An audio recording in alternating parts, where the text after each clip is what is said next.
Hello guys, today I'm gonna show you how you can flash OpenWRT on your old wireless router. In my particular case, the TP-Link WR740n, which is this one's very popular. So how to access it? You need to go to your router page, and in my case is that IP address.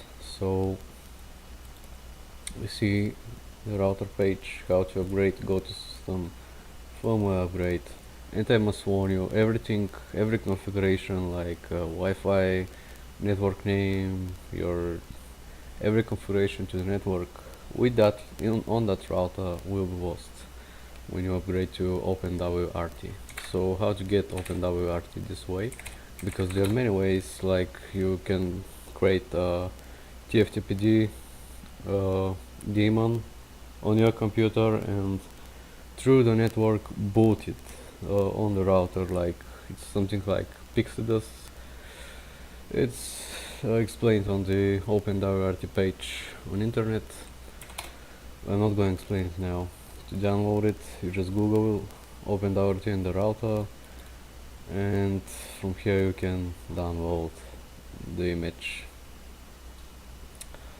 In our case, we're using version 2, and we must click on that link to get the image.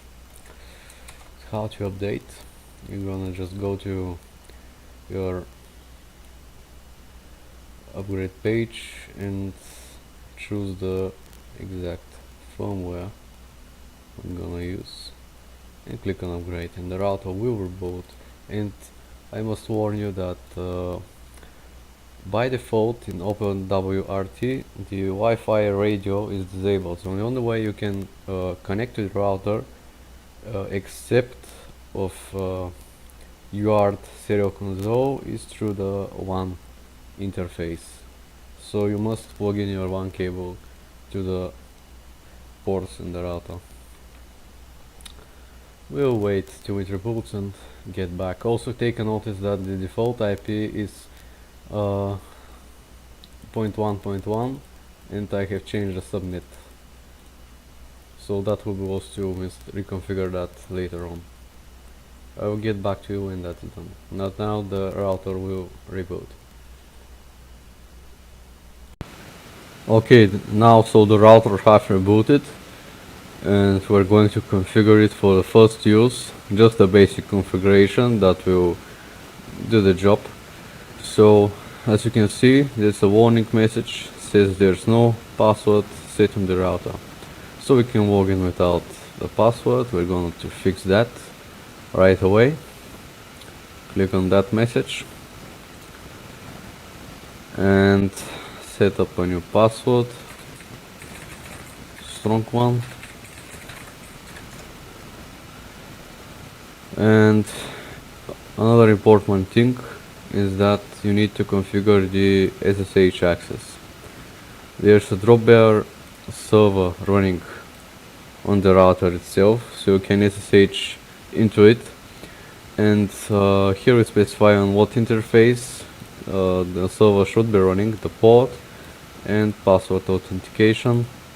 It's a good practice to not allow SSH password authentication anymore, but for just in our case we're going to leave it. You cannot an SSH key here on the bottom. I'm gonna click save and apply, and you can see I messed up the passwords, so I'm gonna do that again. Sorry.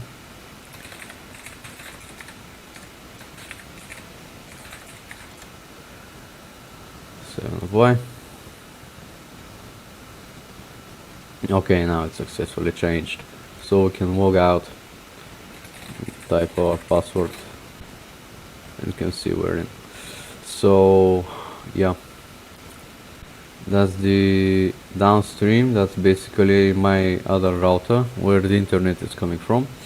That's my lab environment here. Another thing to take a look at is the interfaces under network. that's all interfaces grouped in one tab, and we can add new interface also, which which we will do later. It's not for our basic installation. Basically a virtual interface. I'm gonna edit out the one subnet because I don't want it to be 0.1.1. I want to be 0.3, and I'm gonna just save and apply. So right now we should get new IP address from the DHCP server.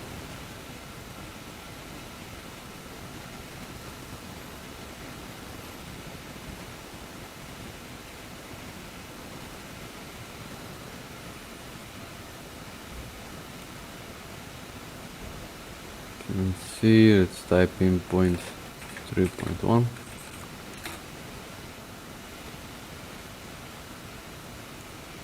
And yeah, as you can see, we're now at 0.3.1.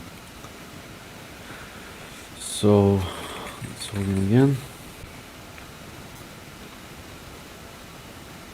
Yeah, and that is the status screen. We get information about the system, memory, like RAM. Total, that's the IPv4 upstream, that's the connection from the internet, the white area network. You have here DHCP leases, and the next thing we're going to take a look at is the Wi-Fi wireless. As you can see here, wireless is disabled. That's how it comes by default here in OpenWRT. We're going to go to the wireless tab, click on edit, and take a look here. We have many settings that we can customize. I'm going to customize, in our case, just that, but you can play around with many here.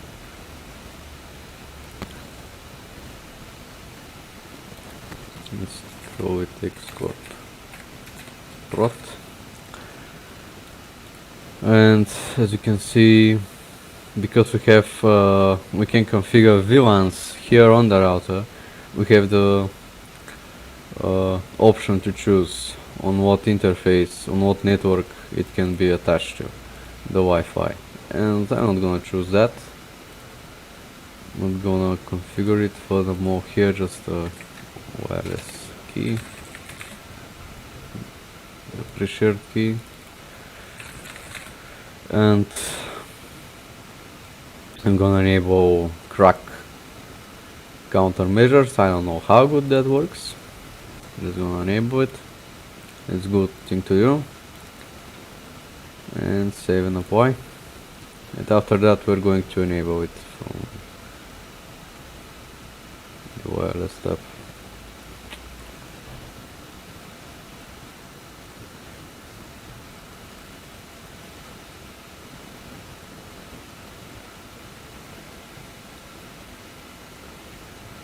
And click on enable.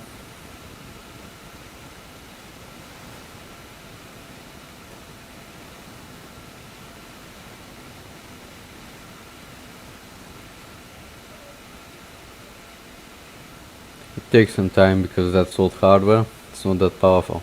Okay, so now we can see we have enabled the router, the radio, excuse me. So another thing to do, as you can see, we have a lot of options here. Go to processes, for example. That's like top utility, where you get all the running processes right now, and you can terminate them, and so on and so on.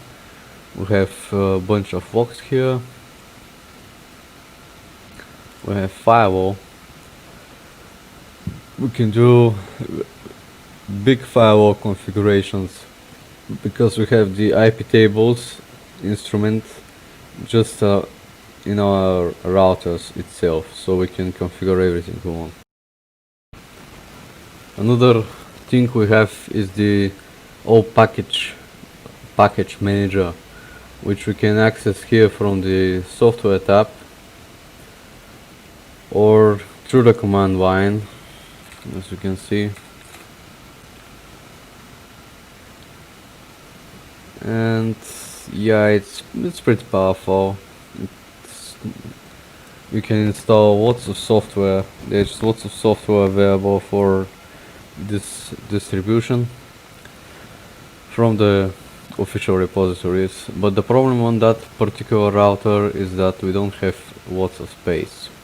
As you can see, free space is only 88 kilobytes, which is that because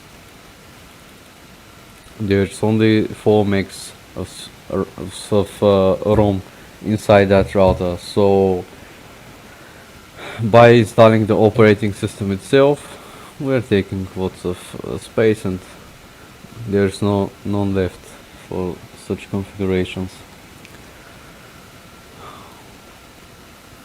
You can see here lots of installed by default packages.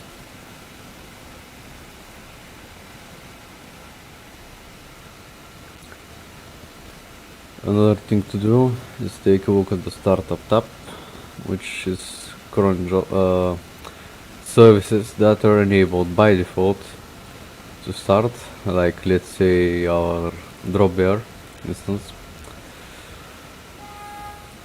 We have also schedule tasks, which is a cron tab basically. That's what it is. And we have LED configuration, which is something very neat I like to do, is to turn off the system indicator, which is next to the power indicator on the top panel. I'm going to just name it this LED off, and we can choose whatever LED we have on the router here. I'm going to choose that and leave everything to none. It's gonna take some time, and right now, as I'm looking to the front panel, the LED is off right now. It was constantly on because that's how it works on that router when I install custom firmware, and I don't like that to be shining that brightly. Static routes, you can configure that as well, but that's gonna do the job for our basic configuration.